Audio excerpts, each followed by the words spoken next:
എല്ലാ കൂട്ടുകാർക്കും ഗുരുദേവ നാമത്തിൽ നമസ്കാരം. ശ്രീ സിപ്പി പള്ളിപ്പുറത്തിൻ്റെ ഉണ്ണികൾക്ക് 108 ഗുരുദേവ കഥകൾ എന്ന ബാലസാഹിത്യ രചനയിൽ നിന്നും പ്രാണിഹിംസയുടെ പാപഫലം. ഗുരുദേവൻ്റെ ജീവകാരുണ്യം അളവറ്റതായിരുന്നു. പക്ഷികളോടും മൃഗങ്ങളോടും സസ്യജാലങ്ങളോടും അവിടുന്ന് അതീവമായ കരുണയോടെ പെരുമാറി വന്നു.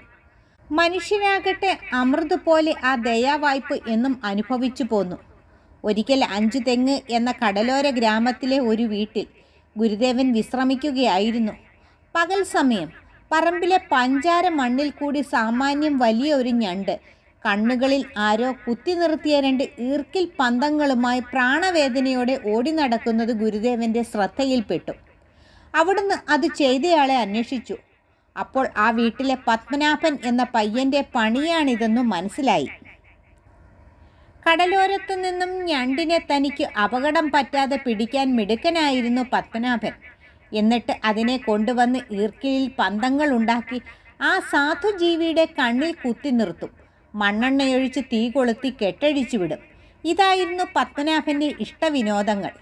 ഗുരുദേവൻ പത്മനാഭനെ അടുത്തു വിളിച്ച് ശാസനാരൂപത്തിൽ കൽപ്പിച്ചു, ഇത് പാപമല്ലേ, മേലാൽ ഞണ്ടിനെ പിടിക്കരുത്. ഇനി ഞണ്ടിനെ പിടിച്ചാൽ അത് ഇറുക്കും. ഗുരുദേവൻ പോയപ്പോൾ അവിടുത്തെ ആജ്ഞ ധിക്കരിച്ചുകൊണ്ട് ഞണ്ടിനെ പിടിക്കാൻ പത്മനാഭൻ തീരുമാനിച്ചു. കടൽപ്പുറത്ത് ചെന്ന് വലിയ ഒരു മാളത്തിൽ കൈയിട്ടു. അന്നുവരെ ഉണ്ടാകാത്ത ഒരു അനുഭവമാണ് അപ്പോൾ പത്മനാഭനുണ്ടായത്. മാളത്തിലിരുന്ന് ഞണ്ട് പേന കത്തികൊണ്ട് വെട്ടുന്നത് പോലെ ആ കുസൃതി പയ്യൻ്റെ നടുവിരലിൻ്റെ അറ്റം നഖത്തോടുകൂടി ഇറുക്കി മുറിച്ചു കളഞ്ഞു. പത്മനാഭൻ ഉച്ചത്തിൽ കരഞ്ഞുകൊണ്ട് വീട്ടിലേക്കോടി. ഏറെക്കാലം കൊണ്ടാണ് ആ മുറിവ് ഉണങ്ങിയത്. അതോടെ പത്മനാഭൻ്റെ ഞണ്ടുപിടുത്തവും നിന്നു. ജീവിതകാലം മുഴുവൻ ഗുരുദേവൻ്റെ കൽപ്പന നിരസിച്ചതിലുണ്ടായ ഈ അനുഭവം പത്മനാഭൻ ഓർക്കാറുണ്ടായിരുന്നു. കളിയായും കാര്യമായും പ്രാണിഹിംസ ചെയ്യരുതെന്ന കരുണയുടെ പാഠമാണ് ഇതിൽ നിന്നും നാം പഠിക്കേണ്ടത്. ഒപ്പം ദൈവിക പുരുഷന്മാരുടെ കൽപ്പനയെ ധിക്കരിച്ചാൽ എന്തും സംഭവിക്കുമെന്നുകൂടി ഇത് നമ്മെ ഓർമ്മപ്പെടുത്തുന്നു. നന്ദി, നമസ്കാരം.